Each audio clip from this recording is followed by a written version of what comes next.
কেমন আছো? আশা করছি সবাই খুব খুব ভালো আছো, আমিও ভালো আছি। তো প্রিয়াস ব্লগে সবাইকে অনেক স্বাগত, অনেক ভালোবাসা। অনেক দিন পর একটা ব্লগ নিয়ে এসেছি। টানা গত শুক্র শনি রবি 3 দিনে বৃষ্টিতে আমাদের কলকাতার অবস্থা দেখো। তো আজকে যাচ্ছি আমি বাপের বাড়ি। তো সবাই জানো যে বিশ্বকর্মা পুজোর আগের দিন রান্না পুজো ছিল। তো যাব, এই পরিমাণ জল জমেছে, কিছুতেই রিক্সা পাচ্ছিলাম না, এতটা মানে মাথা গরম কি বলবো। আর ছেলে অনেক দূরে এগিয়ে গিয়েছে, তোমরা দেখতে পাবে না, ও কিছুতেই মানে জলটা ঘেঁটে ঘেঁটে যেতে চাইছিল না, এতটা জল জমেছে তোমরা দেখো। তারপরে অটোতে উঠেছি, ও তো পুরো টায়ার্ড, মানে এতটা জল ঘেঁটে ঘেঁটে এসে তো আর কিছুতেই, আমি বলছি দেখ একটু ক্যামেরার দিকে, কিছুতেই দেখবে না। তো চলো বাপের বাড়ি যাচ্ছি, অনেক দিন পর যাচ্ছি, তো ভাবলাম তোমাদের সঙ্গে একটা ব্লগ শেয়ার করা যাক। তো ব্লগ সেভাবে দেয়া হয় না, এত লাইভ করে করে না ব্লগ দিতেই পারছি না। তো তোমরা প্লিজ আমার ব্লগটা দেখো, আর যারা আমার চ্যানেলে নতুন তারা আমার চ্যানেলটিকে একটু সাবস্ক্রাইব করে দিয়ে আমার পাশে থেকো। ব্লগটা প্লিজ তোমরা স্কিপ করো না। এই দেখো এটা হাঁসগুলো কি সুন্দর লাগছে। তো আমার বাপের বাড়ির দিকে ঢুকে গিয়েছি, তো ভাবলাম তোমাদের সঙ্গে একটু শেয়ার করি। তো বাপের বাড়ি গেছি তখন প্রায় 2টো বেজে গিয়েছে, প্রচণ্ড চাপ সারাক্ষণ, মানে রান্না ঝটপট করে লাঞ্চটা করে নিয়ে এখানে দেখো বিকালের দিকে মাছ এনেছিল, সেগুলো পরিষ্কার করার জন্য বসে পড়ছি। আবার আমি ভাবলাম যে 4:30 থেকে একটু লাইভ করব, সেটা তোমাদের সঙ্গে একটু শেয়ার করব, ওই জন্য একটু তাড়াতাড়ি করে কাজগুলো সব সেরে নিচ্ছিলাম। তো বাপের বাড়ি রান্না পুজোর সময় প্রত্যেক বছর আমার ছেলের মানে পরীক্ষা পড়ে। এবছরও যাওয়ার ইচ্ছা ছিল না, কিন্তু এতটা মায়ের বাবার প্রচণ্ড শরীর খারাপ ছিল, সেই সময় দেখতে যেতে পারিনি। তো ভাবলাম একটু যাই, গিয়ে ওদের সঙ্গে একটু দেখাও করে আসবো। জাস্ট রাতটুকুই ছিলাম।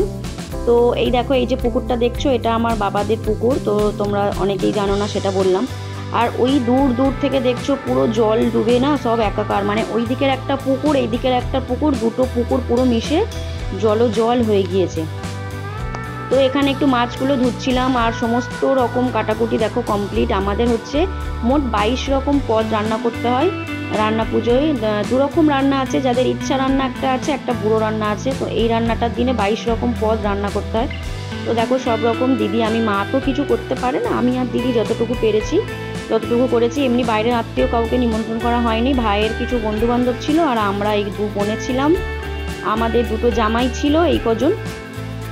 তো রাত্রিবেলা এখানে রান্না করতে বসেছি। আর তোমরা ব্লগটা দেখলে বুঝতে পারবে আমার বাপের বাড়ির নেটের সমস্যা খুব ছিল, সেই জন্য আমি কারোর লাইভে ওই দিন নাইটে কারোকে আমি যেতে পারিনি, তোমরা কিছু মনে করো না। এইখানে রান্না করতে বসেছি, প্রায় রান্না করতে করতে 3টে 3:30 হয়ে গিয়েছিল, ঠিক আছে। তো দেখো সব রকম রান্না, এতগুলো রান্না করতে একটু দেরি হবে। একদিকে দিদি বসিয়েছে একটু ভাজাভুজি, আমি এদিকে একটু মাছ ভেজে নিচ্ছিলাম। আর এতগুলো মাছ ভাজতে সত্যি অনেকটা টাইম লেগে গেছে। আর বঞ্জি তো ওদিকে দেখো, ও নারকোল কুটতে ব্যস্ত, তো ওকেও কাজে বসিয়ে দিয়েছি। আর মানে কেউ বাদ নেই। ওইদিকে দেখো আমার বাবা করছে পিঠে, ঠিক আছে, মানে মাই শুধু শুয়ে আছে, বাবাকেও বললাম তুমিও করো। এতগুলো রান্না, 3-4টে উনুন জ্বলছে, এদিকে গ্যাস, ওদিকে স্টোভ। তো এখানে দেখো ইলিশ মাছের ঝাল রেডি, কালারটা কি সুন্দর এসেছে না। তো তারপরে রাত্রে আর যতটুকু পেরেছি দেখিয়েছি। তারপরে পরের দিন সকালে এখানে দেখো, এইটা হচ্ছে পুজো করেছে মা। মেন হচ্ছে রান্না পুজো, মানে হচ্ছে মা মনসার পুজো, যারা জানো না তাদেরকে আমি বললাম। পরের দিন বিশ্বকর্মা পুজো। তো এখানে দেখো ঠাকুরকে ভোগ দেওয়া হয়েছে। মা অলরেডি পুজোটা করে নিয়েছে, কারণ খুব তাড়াতাড়ির মধ্যে ছিলাম, আমরা ফের বেরোবো, আমার ছেলে সকালে এক্সাম, ওকে 11:30টার ভিতরে মানে ওকে আমাকে স্কুলে ছাড়তে হবে।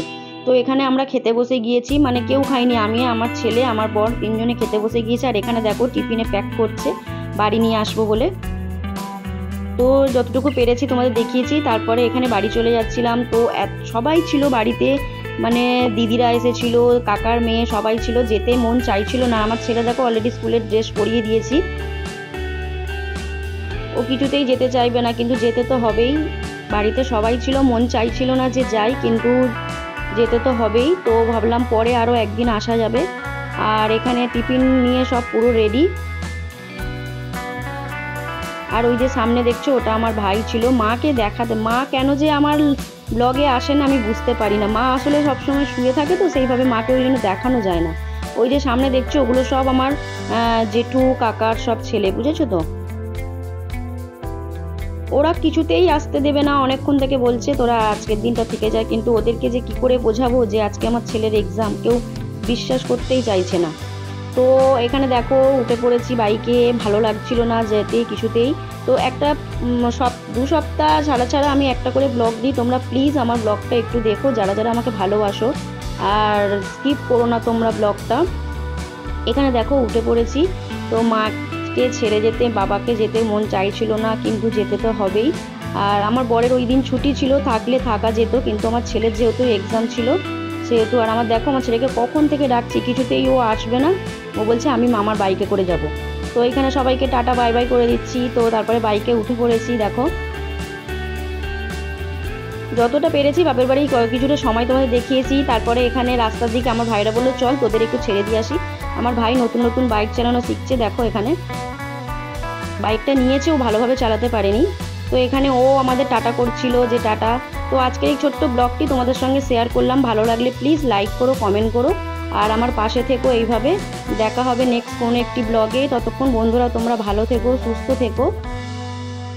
আমার বাপের বাড়ির চারিদিকের পরিবেশটা কত সুন্দর নয়? টাটা বাই বাই, সবাই খুব খুব ভালো থেকো।